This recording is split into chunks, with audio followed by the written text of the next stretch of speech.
최근에는 어떤 원인인지 모르겠지만 점점 우리나라 환자들이 좀 늘어나고 있는 실정이고요.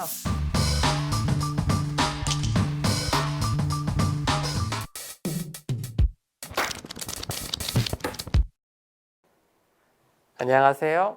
이비인후과 전문의 배성철입니다.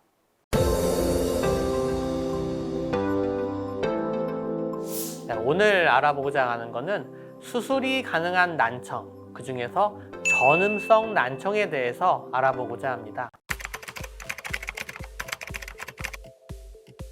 정상 청력이 20dB인데 20dB은 아주 속삭이는 목소리를 바로 우리가 20dB 정도로 알 수가 있고요. 일반적으로 좀 크게 말한다 그러면 60dB 정도 되고 그냥 힘을 주지 않고 말하는 경우를 우리가 40dB라고 볼 수가 있습니다. 그래서 일반적으로 그냥 아무 힘 없이 얘기하는 그 정도 수준, 즉 40dB 정도를 잘 못 듣는다. 그러면 반드시 병원에 가셔야 되는 거고요. 하지만 우리가 그렇게 청력을 일상생활에서 측정하기는 조금 어렵습니다. 그래서 만약에 대화를 하다가 내가 좀 다른 사람에 비해서 조금 못 듣는다 라는 그런 증상이 나타난다 그러면 바로 병원에 가셔서 검사를 해보는 게 좋습니다. 자, 전음성 난청이란 게 뭘까요? 이 전음, 소리를 전달해주는 과정에 문제가 생기는 것을 바로 전음성 난청입니다.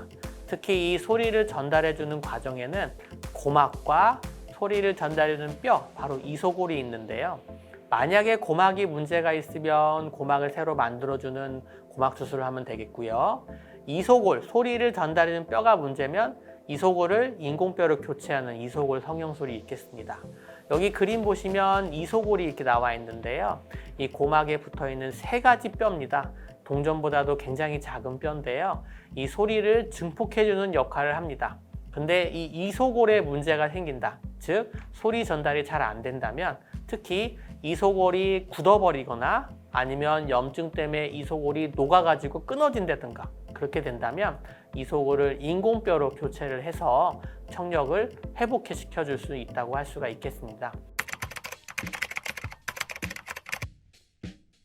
자, 이소골 성형술은 일반적으로 귀 안으로만 수술을 하게 됩니다. 귀 안으로 하게 되면 흉터가 거의 남지 않기 때문에 아주 큰 문제가 없는 거라 할 수가 있겠고요.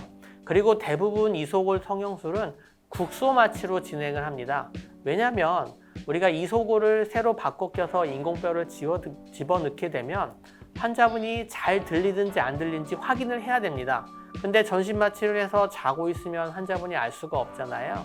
그래서 대부분은 국소마취로 해서 환자분 깨어있는 상태에서 수술을 진행을 하고 수술을 다 되면 환자분한테 물어봅니다. 그래서 얼마나 잘 들리는지, 수술 전보다 잘 들리는지를 확인을 해서 잘 들린다 그러면 수술을 마치게 되죠. 그래서 이 국소마취가 특히 이소골 성형술에는 아주 큰 장점이 있습니다. 그래서 이 국소마취를 할 때는 이렇게 귀 안쪽에 마취를 하고 하는데요. 마취주사 맞을 때만 따끔하지 그 다음에는 그렇게 아프지가 않습니다. 그래서 크게 문제가 없는 수술이라고 할 수가 있죠. 그래서 귀 안쪽에 이 웨이도의 피부를 들어 올리면 고막까지 우리가 들어 올릴 수가 있습니다. 들어 올릴 때 경우에 따라서는 웨이도 벽의 일부를 조금 제거할 수도 있고요. 그래서 고막을 들면 고막 안쪽의 구조물을 우리가 확인을 하죠. 그래서 고막 안쪽에 소리 전달해주는 뼈가 문제가 있는지 아니면 혹시 다른 데에 문제가 있는지 우리가 확인을 할 수가 있겠고요. 그래서 소리 전달해주는 뼈가 여기 나와 있는 그림처럼 왼쪽 가장 위에 있는 그림이 정상뼈고요. 옆에 있는 것들은 비정상적인 뼈의 형태들이거든요.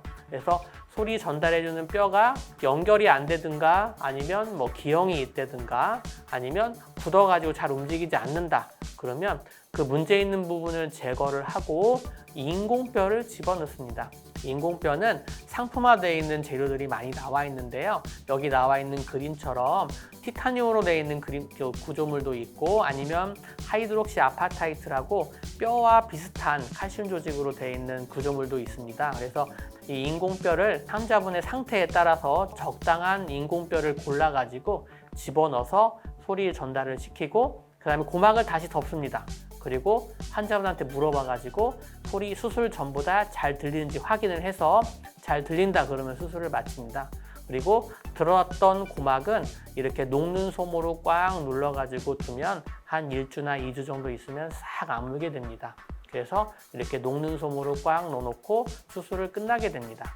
그래서 이 그림은 바로 수술 후의 고막인데요. 왼쪽은 고막을 들고 소리 전달하는 뼈를 넣고 그리고 바로 닫은 건데요. 오른쪽은 소리 전달하는 뼈 위에 이렇게 연골 같은 걸 이렇게 집어넣을 수가 있습니다. 그래서 고막이 이렇게 볼록 튀어나와 있는데요. 이런 식으로 수술을 하기도 합니다. 근데 문제는 합병증이 좀 있을 수가 있죠. 특히 집어넣었던 이소골이 빠진다든가 옆에 오른쪽 위에 보시면은 작은 이렇게 선이 있는데요. 그게 바로 맛을 느끼게 하는 그런 신경인데요. 그 맛을 느끼게 하는 신경이 좀 당겨지면서 입맛이 좀 변하고 그럴 수가 있습니다. 하지만 이 맛을 보는 신경이 당겨지거나 잘린다 하더라도 반대쪽에 있는 신경이 또 있고 또 맛을 보는 신경이 이 혀 쪽에서 목에서 올라오는 신경이 2개가 있기 때문에 귀 주변에 있는 맛보는 신경이 문제가 있다 하더라도 크게 입맛의 이상에는 크게 변화는 없으니까 그렇게 걱정은 안 하셔도 됩니다. 그리고 옆에 있는 이소골 탈구 같은 경우에는 이거는 뭐 빠진 거기 때문에 다시 재수술을 할 수가 있죠.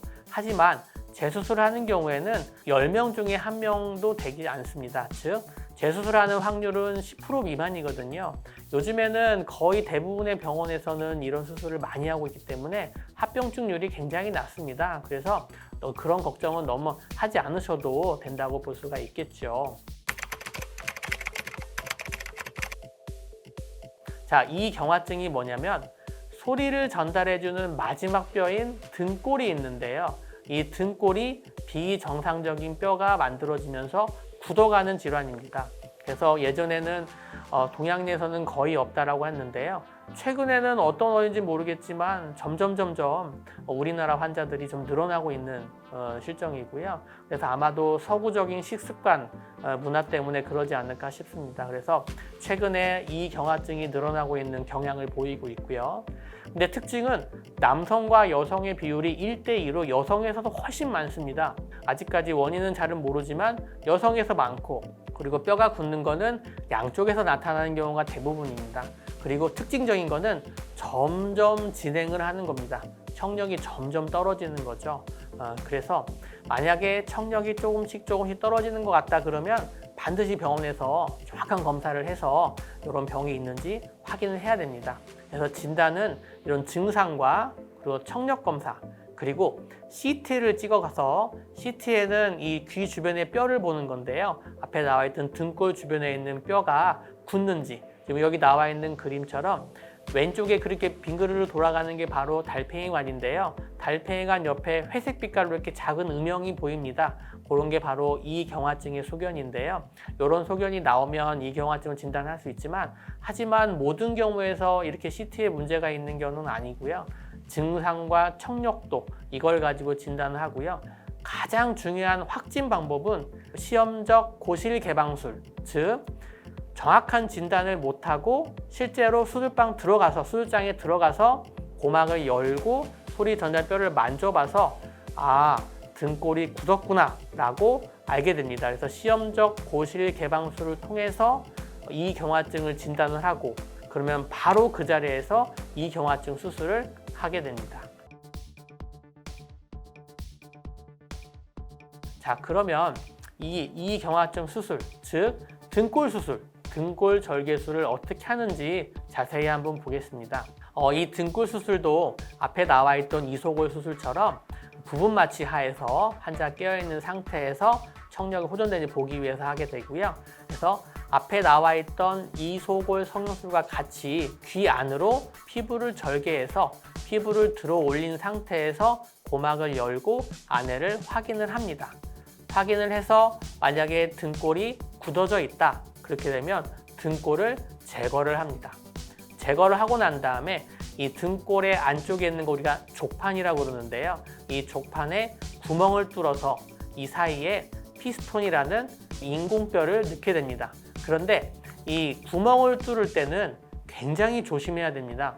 왜냐하면 이 족판 바로 안쪽에, 즉 등골 바로 안쪽에는 달팽이관이 있어요. 그래서 만약에 구멍을 뚫을 때 이 수술 기구가 안으로 푹 들어가게 되면 달팽이관이 손상이 돼서 청력이 뚝 떨어질 수가 있습니다.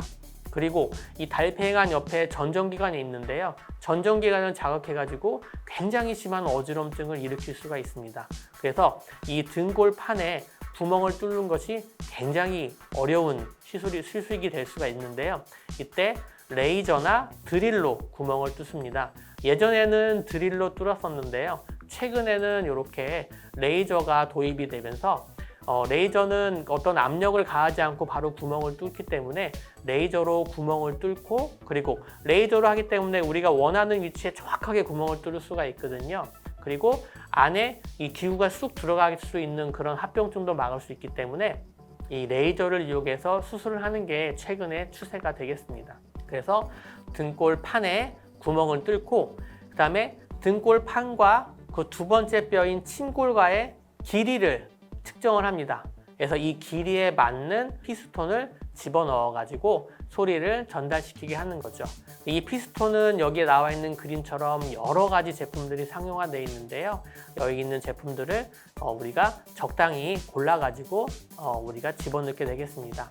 그리고 이 수술 후에 이렇게 등골판을 뚫기 때문에 옆에 있는 전정기관을 자극해서 어지럼증을 느낄 수가 있습니다. 하지만 대부분의 경우에 거의 100% 가까이 시간이 지나면 좋아지기 때문에 그렇게 너무 걱정할 정도는 아니고요. 하지만 드물지만 청력이 떨어지는 가능성이 있는데, 이 청력이 떨어지는 가능성은 거의 1% 미만이라고 볼 수 있기 때문에 너무 걱정은 안 하셔도 됩니다. 그리고 수술 후에는 압력이 가해질 수 있는 행동들, 특히 코 세게 푸는 거, 무거운 물건 들기 이런 것만 좀 피하시면 되고요. 나머지는 크게 문제가 있지 않습니다. 그래서 여기 나와 있는 거는 이제 실제 환자들의 지금 사진인데요. 여기 지금 고막 사진은 다 정상이었고, 그 나와 있는 게 청력도를 보시면 빨간색이 오른쪽, 파란색이 왼쪽입니다. 그리고 빨간색 동그라미는 기도 청력, 즉 우리가 헤드폰을 끼고 소리가 고막을 타고 이소골을 타고 달팽이관 들어가는 기도 청력을 보는 거고요. 이 위에 있는 이 빨간색 그 일자로 되어 있는 이런 표시는 골도 청력이라고 해서 이 귀 주변에 진동을 시켜서 진동이 바로 직접 달팽이관으로 자극됩니다. 그래서 이거는 달팽이관의 기능을 보는 건데요. 이 기도 청력과 골도 청력이 차이가 나면 소리 전달이 잘 안 된다고 봅니다. 그리고 이 기도 청력과 골도 청력이 차이가 많이 나면 많이 날수록 이 경화증이 심하다고 볼 수가 있는데요. 지금 여기 나와 있는 그림에 보면 빨간색 동그라미, 파란색 X 표시 모두 다 위에 있는 파란색 일자, 빨간색 일자 모양과 많이 벌어져 있죠. 그래서 양쪽 다 중중고도 난청이라고 볼 수가 있는데요. 수술을 하고 난 다음에는 여기 오른쪽 그림 보시면은 파란색 선이 위로 많이 올라가 있는 거 볼 수가 있습니다. 그래서 좌측 귀를 수술하고 난 다음에 청력이 많이 좋아진 걸 볼 수가 있고요. 요거는 오른쪽도 수술을 했을 때 이렇게 양쪽 다 빨간색, 파란색 다 위로 많이 올라가서 이렇게 청력이 좋아진 거를 볼 수가 있습니다. 네, 지금까지 전운성 난청에 대해서 알아봤습니다. 전운성 난청은 수술로서 좋아질 수 있는 난청이고요.